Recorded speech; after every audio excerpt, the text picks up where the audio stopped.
Lily பூங்காவில் நடனமாடிக் கொண்டிருக்கிறாள். எதிர்பாராத விதமாக ஒரு நாட்டில் உள்ள ஒரு மாபெரும் அரக்கனும் அவளது அசைவுகளை பின்பற்றி நடனமாடத் தொடங்குகிறது. ஏதோ தவறு நடக்கிறது என்பதை உணர்ந்த அவள் சில குத்துக்களை விடுகிறாள். அந்த நாட்டில் உள்ள அரக்கனும் அவ்வாறே குத்துகிறது. மேலும் லில்லியும் அதன் தாக்கத்தை உணர்கிறாள்.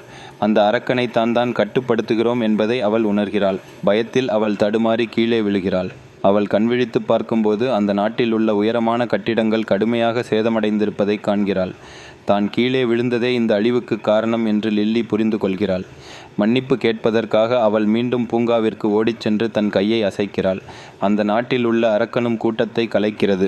மக்கள் விலகிச் செல்லும்போது லில்லி இனி ஒருபோதும் வரமாட்டேன் என்று உறுதியளித்து ஒரு மன்னிப்பு கடிதத்தை எழுதுகிறாள்.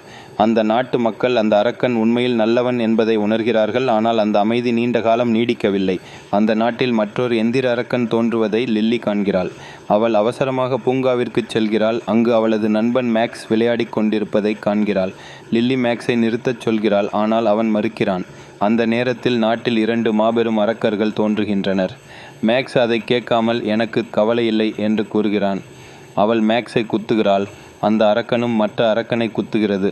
இப்போது என்ன நடக்கப் போகிறது? பாகம் 2க்கு லைக் பண்ணுங்கள்.